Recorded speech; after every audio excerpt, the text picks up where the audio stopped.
Salut, moi c'est Eugénie Witz et je te souhaite la bienvenue dans ton podcast Voyage encore.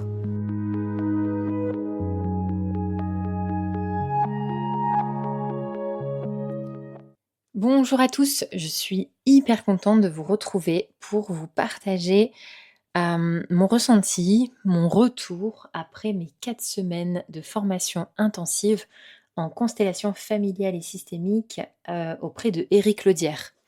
Alors j'ai longtemps cherché comment j'allais vous partager ces 4 semaines parce que comme je le dis, c'était vraiment intense et je me suis dit: «Mais pourquoi pas utiliser le podcast?» Rien de tel que, le podcast pour pouvoir vous partager, mes ressentis, ce que j'ai traversé, ce que j'ai vécu, de manière beaucoup plus fluide que de vous faire, un réel sur Instagram ou, un carrousel et cetera qui est plus compliqué, à lire. Donc vraiment là, je vais vous partager, des parts, plus intimes de moi, quelque chose, d'assez dense, parce que c'est vraiment venu, me chercher sur le plan, professionnel, mais aussi sur le plan personnel. À savoir qu'on s'entraîne les uns sur les autres, donc on passe, aussi soi-même à la machine à laver. C'était donc 4 semaines de formation. Quand je dis 4 semaines, en fait, je parle de 2 années de parcours en réalité. Le niveau 1, je l'ai réalisé l'année dernière et le niveau 2 cette année, avec à chaque fois 2 semaines, avec entre 2, 1 mois ou 2 d'intégration. Donc l'année dernière, j'ai réalisé ma première semaine, 1 mois d'intégration, ma deuxième semaine intensive et ensuite j'ai eu 6 mois de supervision, et de pratique pour pouvoir, bien intégrer encore plus, tout l'apprentissage et donc là, je reviens du niveau 2, donc c'était la même chose. On refait une semaine intensive, on a, 1 mois d'intégration et on refait une semaine intensive et là, je pars ensuite donc pour les 6 mois de supervision, à raison d'une fois par mois, pour, poser toutes nos questions, pour voir, comment on avance dans nos pratiques, pour, vraiment, donner encore plus, d'éclairage, sur, les constellations. Et donc je reviens surtout vers vous après, ces 4 semaines, hein, ça fait quand même 1 mois en tout. Je sens que j'ai besoin de poser encore les choses. Je pense que le dire à voix haute, ça m'aide en même temps à clarifier tout ce que j'ai traversé. Parce que vraiment, c'est une forme d'intégration, une forme d'ancrage, corporel qui est aussi en train de se faire. Il y a vraiment une compréhension intellectuelle, mais il y a aussi une compréhension corporelle qui est plus lente à réaliser aussi. Le chemin est un peu plus lent. Pour vous mettre un petit peu de contexte, comment ça a commencé? Alors, j'adore ça parce que ça semble complètement irréel, mais l'année dernière, je me suis inscrite à la formation, donc en constellation familiale et systémique, sans vraiment rien savoir du tout de ce que c'était. C'est un ami qui m'a partagé, cette formation et il m'a dit: «Tiens, je suis sûre, ça, c'est fait pour toi». Et j'ai extrêmement confiance en cet ami. J'ai regardé, une petite vidéo, où il expliquait un petit peu ce qui allait, se passer dedans, dans cette formation et je me suis dit: «Mais j'adore, c'est exactement ce que j'ai envie de faire». C'était une évidence, mais qui ne s'explique pas. Je savais que je devais m'inscrire, vraiment. J'étais même déçue parce que j'ai pas pu m'inscrire à la première session, il y avait plus de place. J'ai dû attendre, 4 mois pour avoir la session suivante. Alors c'était pas beaucoup, mais dans ma tête, j'étais tellement prête que, on m'aurait dit: «C'est demain», j'y allais, quoi. Et j'avais aucune connaissance de ce qu'étaient les constellations familiales et systémiques. Je me suis inscrite, voilà, j'ai payé mon inscription et cetera et il y a cet ami qui m'avait présenté, cette formation en me disant, «Je suis sûre elle est faite pour toi». Il m'a dit: «Si tu veux, ça te dit, avant on pourrait quand même aller voir un petit peu, qui est ce Eric? Qu'est-ce qu'il fait? Comment ça se passe?» et je me suis dit: «Tiens, c'est vrai que c'est quand même pas bête». Je me suis inscrite à la formation, ça pourrait être intéressant d'aller voir un peu ce que c'est et donc on est parti un week-end, dans le sud, pour aller voir, Éric Lodière, réaliser les constellations familiales et systémiques et même chose, ça a vraiment été une évidence. Quelque chose de logique qui s'explique pas et quand pour moi il n'y a pas d'explication, c'est que clairement c'est aligné, je dois le faire. Et donc me voilà lancée après dans ce parcours des 4 semaines intensives, donc de 2 semaines au niveau 1 et 2 semaines au niveau 2, associées à chaque fois à 6 mois de supervision. Quand je parle de semaines intensives, c'est des journées où on commence à 9h et on finit vers 19h30 avec parfois des soirées ensemble et surtout, surtout une intensité émotionnelle, corporelle et humaine qui est pas simple à décrire. Vous pouvez prendre clairement l'image d'une machine à laver et c'est ce qui se passe. Pendant une semaine, on est dans cette machine à laver. Il y a une amie qui disait, j'aime beaucoup son image, elle dit c'est comme si on est dans une piscine, on nage, on nage, on nage, on nage. Et le seul moment où on sort la tête de l'eau, c'est pour manger. Et après, on repart dans l'eau, on nage, on nage, on nage. Et même quand on va dormir, on est encore un peu dans le courant de tout ce qu'on a traversé. Et même ça, ça demande quelques minutes, quelques temps à se poser avant de pouvoir trouver le sommeil. Et même la nuit, je constellais dans ma tête. Enfin, c'était vraiment tout, tout, tout un monde, quoi. Donc voilà. Au départ, j'avoue que j'imaginais les constellations familiales comme un travail sur la famille, les lignées, reprendre sa place, laisser l'histoire, un peu cet aspect de je laisse l'histoire ancienne et j'avance vers mon nouveau chemin, etc. Et il y a une part de réel, en effet, et en même temps, c'est vachement plus vaste que ça. Ce que j'ai découvert, c'est un champ systémique qui est beaucoup, beaucoup plus large et j'ai même envie de dire infini. C'est ce que j'ai beaucoup goûté au... Alors vous voyez, il y a beaucoup de beaucoup, hein. C'est ce que j'ai goûté à ce niveau 2. C'est vraiment de me dire, il existe tellement de créativité dans les constellations familiales. D'ailleurs, petit aparté, vous allez me dire, attends, attends, elle est en train de partir sur les constellations familiales, mais est-ce que ça serait pas intelligent de expliquer qu'est-ce que c'est? Et là, je suis complètement d'accord avec vous. On fait une petite aparté. C'est quoi les constellations familiales? Alors, ça peut se faire en individuel ou en groupe. Moi, je vais vous parler de la manière dont j'ai appris, donc c'est-à-dire en groupe. Vous êtes avec des personnes que vous ne connaissez pas. Souvent, c'est des sessions d'une demi-journée, d'une journée, d'un week-end, et ça peut être aussi plusieurs jours d'affilée pour les plus téméraires.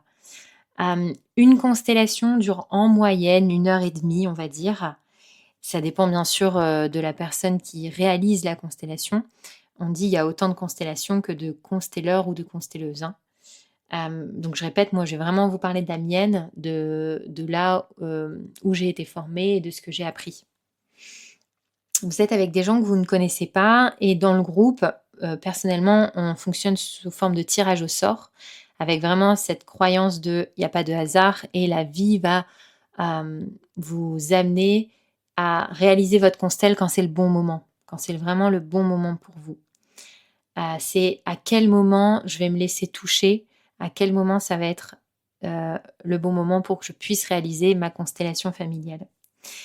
Donc, si vous êtes tiré au sort, vous réalisez votre constellation. Imaginons, on va prendre Josette qui réalise sa constellation. On va, si je suis la constelleuse de cette constellation, je vais demander à Josette, ok, Josette, quelle est ton intention, quelle est ta demande? Et là, ouverture du champ des possibles. On peut travailler des symptômes physiques, des émotions, des blocages, des dynamiques relationnelles, des parts de soi qu'on veut retrouver, des mémoires, des conflits internes. Vraiment, c'est infini. On peut consteller un rêve, on peut consteller une phrase, on peut consteller des endroits de notre maison. Faut imaginer loin. Et après que Josette a défini sa demande, qu'on a pu lui poser 2-3 questions pour vraiment bien sentir dans le corps qu'est-ce qui se passe avec sa demande, c'est quoi son besoin. Alors, on va pouvoir mettre en système, mettre en lumière sa problématique, sa demande. Donc, par exemple, on va prendre Josette qui a envie de de prendre sa place en tant que femme dans le monde. Voilà, parce qu'elle se sent toujours petite fille. Ok. Et ben on va pouvoir par exemple lui dire, ok, est-ce que tu veux bien choisir toi, petite fille, la part de toi, petite fille, hop. Et donc dans les personnes qu'elle ne connaît pas, elle va pouvoir choisir quelqu'un qui va représenter cet endroit. Alors, ce qui est génial, c'est qu'il n'y a pas besoin de raconter sa vie. On n'est pas là pour dire alors elle est comme ci, elle est comme ça, etc. C'est vraiment sous un aspect d'intuition, un aspect très corporel et émotionnel. Et on utilise l'inconscient collectif. Donc il n'y a rien à faire, vraiment, juste à être là, avec ses ressentis, avec ses émotions. Donc Josette va peut-être demander à quelqu'un du groupe qu'elle ne connaît pas, oui, bonjour, on va prendre Céline. Céline, veux-tu bien représenter moi, petite fille? Céline prend le temps de sentir dans son corps si c'est un oui ou si c'est un non. Son non, peut-être que c'est parce que son corps se ferme et elle ne le sent pas, donc elle va dire non. Et si son corps respire, elle va peut-être dire oui. Ok. On continue avec d'autres personnages qu'elle aurait besoin. Ça peut être elle, femme, adulte, etc. On va peut-être pouvoir mettre aussi des représentants de la famille, sa mère, des lignées de femmes. On peut faire venir des ressources. On peut faire venir tout un paquet de monde, un paquet de personnages qui vont pouvoir mettre en lumière le système. C'est-à-dire qu'ensuite, ils vont pouvoir se mettre debout, chaque personnage. Et l'idée, c'est que dans l'espace, chacun va se mettre là où son corps se sent le mieux. Et c'est là que la magie opère. On ne comprend pas tout, il n'y a pas besoin de comprendre, parce que ça reste, je répète, corporel et émotionnel. Et on va pouvoir, grâce à ça, venir dénouer, venir traverser ces peurs, venir traverser ces sensations dans le corps, ces blocages, pour aller vraiment vers ce chemin de libération de soi, pour aller vers ce chemin en traversant ces peurs, ces blocages, d'aller vers ce qu'il y a après, quoi. C'est vraiment cette sensation de, comment je pourrais nommer ça, de grande liberté intérieure. Voilà, petit programme, hein. C'est vraiment des espaces très concrets comme des espaces beaucoup plus symboliques, hein. Vous avez entendu, on peut mettre papa, maman, comme on peut faire aussi venir une montagne, le féminin sacré, etc., hein, si on prend toujours l'histoire de Josette. Et ce que j'ai beaucoup apprécié et compris, c'est que c'est pas un outil qui est figé, en fait, hein. C'est vraiment comme un langage. C'est pas juste une thérapie, un outil qu'on utilise, c'est un langage, c'est une nouvelle langue. Et ce que j'aime apprendre en ce moment, c'est à venir sentir ces nuances, à venir sentir comment on peut jouer avec cet outil, avec cette langue, pour pouvoir se l'approprier en tant que constelleuse et pouvoir après réaliser de magnifiques constellations. Ensuite, une des choses qui m'a beaucoup marquée, et là je fais le parallèle avec l'ostéo, c'est le rôle du corps. Parce que je suis beaucoup habituée avec des approches, avec des formes de transe, avec différentes pratiques thérapeutiques, mais là, il y a vraiment quelque chose de différent qui se joue. Parce que dans la transe qu'on vit en constellation familiale, il n'y a pas vraiment de transe induite. C'est-à-dire que quand vous allez en état en hypnose, on va vous dire ok, fermez les yeux, imaginez-vous, etc. Là, il y a pas de transe à cet endroit-là. On va vraiment poser une question. Est-ce que tu veux bien représenter ça? Oui, non. Et c'est tout. Donc, ce qui va être important, ça va être le cadre. Le cadre de la constellation, ça va être la sécurité, que chacun puisse se laisser aller, puisse venir écouter son ressenti et ses émotions, et ensuite, autour, l'intention, vers quel chemin on va aller, vers quel chemin on peut prendre. Et c'est là que, justement, la magie va pouvoir opérer. Que le corps va commencer à ressentir, à bouger, à percevoir des images parfois, des sensations très fines. Et c'est comme si le système parlait à travers le corps. Voilà, j'ai pas encore tous les mots pour expliquer ça. On parle d'inconscient collectif, on parle de métacognition, on peut mettre pas mal de mots là-dessus. Mais ce que je veux dire, je pense déjà aujourd'hui, comme je suis encore dans ma phase d'intégration, c'est qu'en fait, c'est fascinant. C'est fascinant ce champ des possibles. Ouais, c'est clair. Alors, si je reviens dans l'ordre, le niveau 1 a été très concret. C'était apprendre, faire ses gammes, observer, comprendre les dynamiques et apprendre à placer les représentants, voir ce qui joue dans le champ systémique et venir travailler une chose très importante pour moi, surtout en tant qu'ostéo, c'est la posture thérapeutique. Ça a été un point de départ pour moi dans cet apprentissage avec les constellations familiales, c'est la posture du thérapeute, de l'accompagnant. Hem, c'est cette personne qui peut être là, dans son centre, dans son cœur, parce que c'est de là que tout démarre. Moi j'appelle ça être au neutre. On peut aussi appeler ça être, hem, dans son centre, être dans un centrage, hein, comme une forme méditative, qui est pas là pour sauver, qui est pas là pour, imposer ou dominer et c'est vraiment une forme de présence, qui demande un vrai travail intérieur. Et j'ai apprécié qu'on puisse aller faire ce travail intérieur, pour ouvrir cet espace, de la posture juste du thérapeute. Parce que ça demande d'aller regarder ses propres zones d'ombre, d'aller voir, ses angles morts, ses blessures, ses peurs. Ça demande d'aller les traverser et pas pour devenir parfait et pour dire: «C'est bon, moi j'ai tout vécu, j'ai tout fait dans ma vie», pas du tout. Mais c'est pour venir être au plus juste pour soi et pour les personnes avec qui on travaille. Ça amène à plus d'alignement, plus de présence dans son corps et dans son cœur. Et ça, pour moi, c'est tout un apprentissage d'une vie. C'est un chemin qui se fait, c'est un affinement qui se fait au fur et à mesure. Vous verrez, c'est quand je vous dis que c'est un sujet hyper important pour moi, j'ai créé une formation justement sur la posture du soignant, la posture du thérapeute, qui grâce à des exercices et à des connaissances théoriques, on va pouvoir venir affiner, venir réguler, venir sentir dans le cœur qu'est-ce que cette posture juste.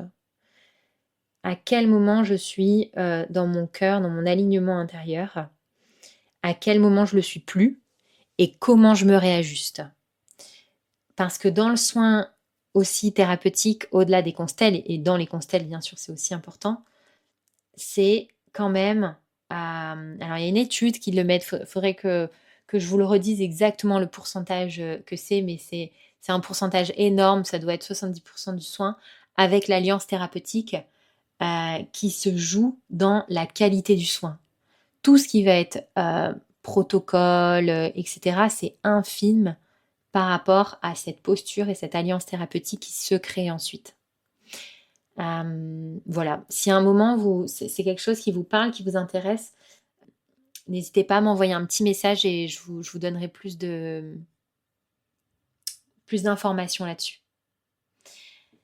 Une autre prise de conscience pour moi, c'est le lien, donc je l'ai déjà un peu commencé à l'évoquer, mais avec l'ostéopathie. En ostéopathie, ce que j'aime, c'est, de faire confiance au corps. Je dis toujours: «Le corps, c'est avant la tête».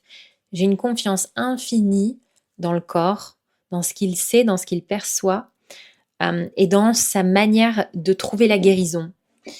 Je m'appuie beaucoup sur l'autorégulation. C'est-à-dire que je permets une forme de présence qui va accompagner le patient sans forcer et qui va lui permettre d'aller retrouver toute sa force intérieure, toutes ses ressources, toute sa capacité à aller vers la guérison, à aller vers traverser, ce qui a besoin d'être traversé. C'est vraiment cette présence, comme je parlais juste au-dessus, donc c'est génial parce que ça continue, le chemin de mes pensées continue là-dessus. Cette posture de soignant, cette présence de soignant qui accompagne et qui ne vient pas sauver, qui ne vient pas aider, etc. C'est comme un pilier, comme un arbre en fait, qui est là, qui est enraciné et dans lequel cet arbre, cœur grand ouvert, dire ok, je t'offre un espace de sécurité, je t'offre une présence, je t'offre tout qui je suis et avec ça, toi, tu peux trouver en toi l'espace de guérison en traversant ce qui a à être traversé. Dans les constellations, j'ai vraiment retrouvé cette logique. Et ce que j'aime, c'est que je l'ai retrouvée en collectif. Parce que le pouvoir des constellations, c'est le collectif. C'est même de goûter à l'appartenance. C'est j'appartiens à un groupe, je peux venir faire une tribu pendant quelques heures avec des gens que je ne connais pas. On va traverser ensemble des choses qui vont être chamboulantes, qui vont remuer. Et ensemble, on va pouvoir traverser et aller vers cet espace de guérison. Et ça change tout. Parce que on n'est plus seulement dans un travail individuel, on est vraiment dans un champ qui va être partagé. C'est l'une des qualités les plus grandes de cet outil, je pense. Au fil des 2 niveaux, on a aussi traversé des thèmes qui étaient très forts, comme par exemple la mort, la honte, la culpabilité, le pouvoir, la peur, la folie. Et souvent, ces mots, en général, ils font peur. Mais ce qui est important, c'est que derrière ces mots, il y a quelque chose de très simple.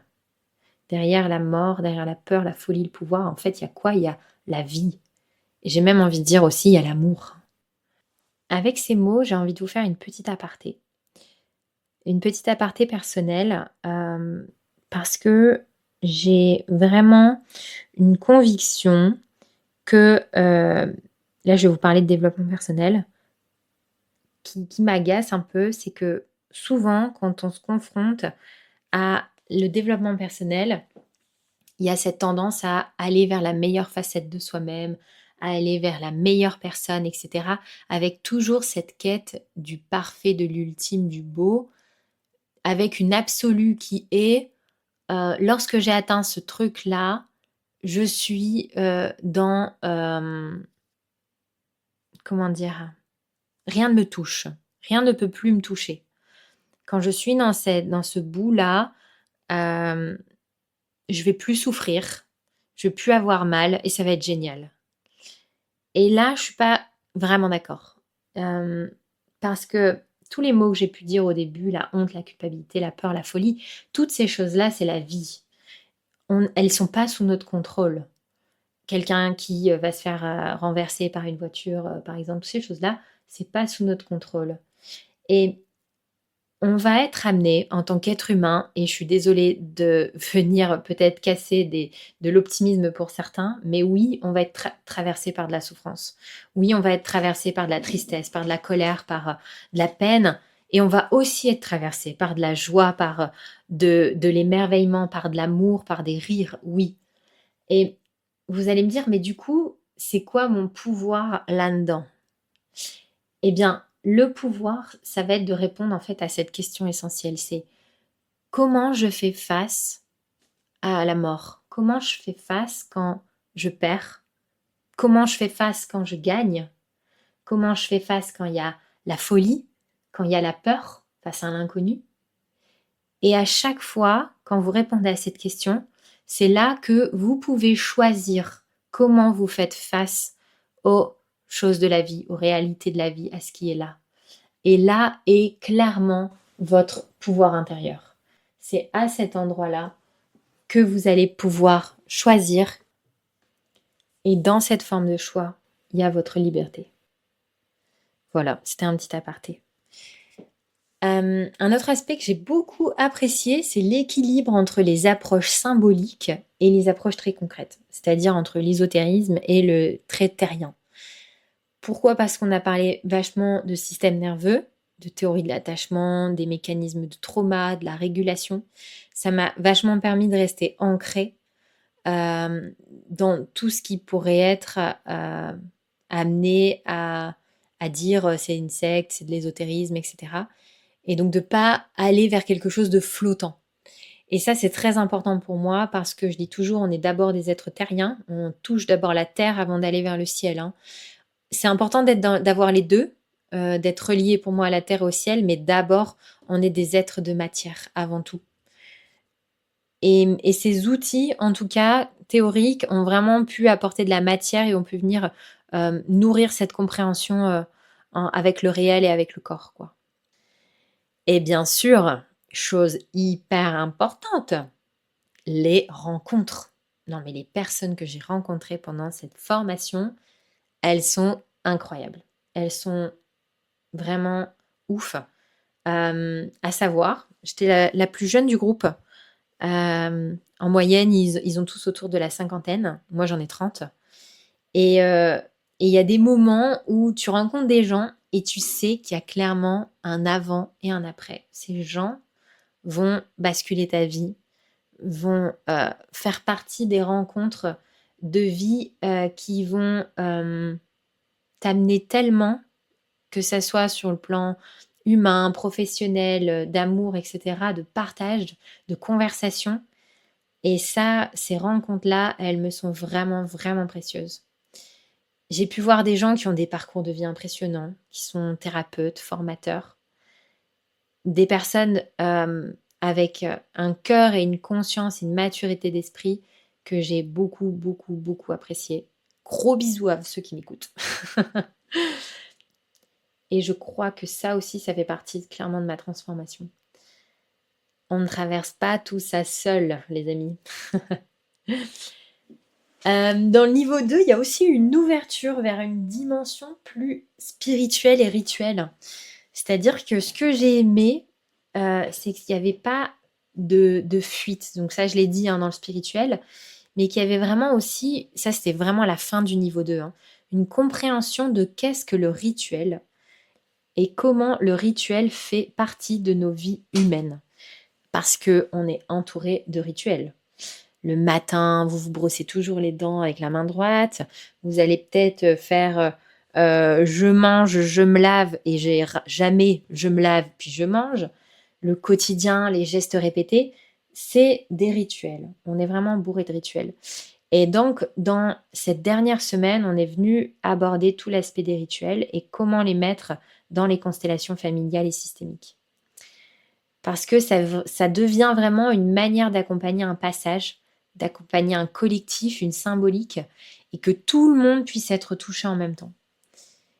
Et grâce à cette dernière semaine, on est aussi venu toucher qu'est-ce que notre singularité en tant que thérapeute, en tant que constelleur, constelleuse, c'est quoi ma couleur, c'est qui je suis, qu'est-ce qui me plaît, qu'est-ce qui me fait kiffer, qu'est-ce qui est important pour moi.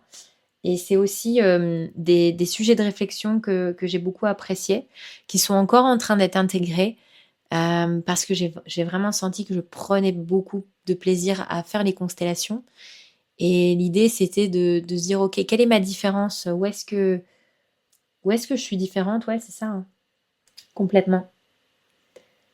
Donc je crois que ce que je découvre aujourd'hui, c'est que par cette différence que je viens de nommer juste avant, c'est que j'aime le collectif. J'aime le fait de pouvoir partager ensemble, de pouvoir guérir ensemble.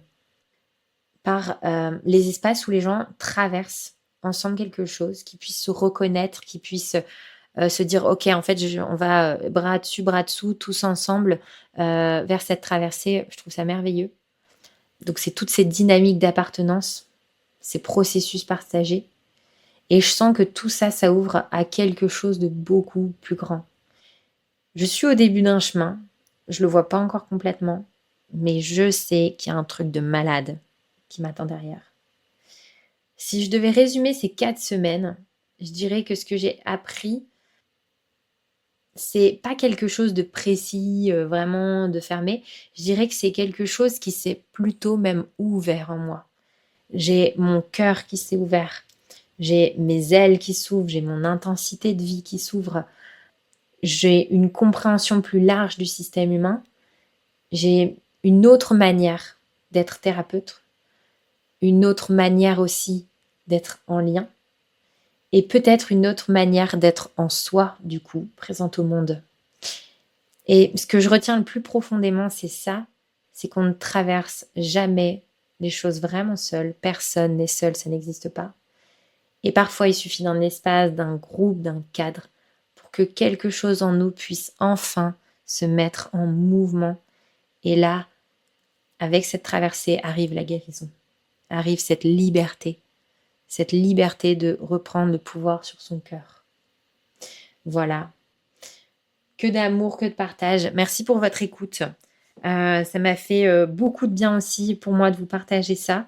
Ça m'aide, je le sens, à clarifier, à intégrer et à ancrer ces 4 semaines. C'est encore une avancée. Je voulais aussi vous partager que donc il y a la formation pour les professionnels de santé, les thérapeutes que je construis sur la posture thérapeutique. S'il y en a pour qui ça parle, n'hésitez pas à m'envoyer un petit message et je vous en dirai plus. Et il y aura aussi bientôt des week-ends un peu comme des retraites thérapeutiques pour justement les professionnels de santé, les thérapeutes, que j'ai à cœur d'organiser avec des amis autour des constellations familiales pour que pendant 3-4 jours, vous puissiez, entre pairs, vous retrouver et prendre soin de vous. Parce qu'on prend beaucoup soin des autres quand on est professionnel de santé thérapeute et qu'il est aussi hyper important de aussi prendre soin de soi. Donc voilà, si ça vous intéresse, envoyez-moi pareil un petit message avec votre mail et comme ça je vous mettrai sur la liste d'attente pour les prochaines dates de ces week-ends. Voilà. Eh bien écoutez, vraiment en joie de vous avoir parlé. Je vous souhaite une magnifique journée et je vous dis à très vite. Avant de se quitter, si cet épisode t'a parlé, je t'invite à mettre quelques étoiles ou à venir le partager auprès des personnes qui t'entourent parce que c'est vraiment ce qui aide ce podcast à grandir. Merci d'être là, prends soin de toi et je te dis à très vite.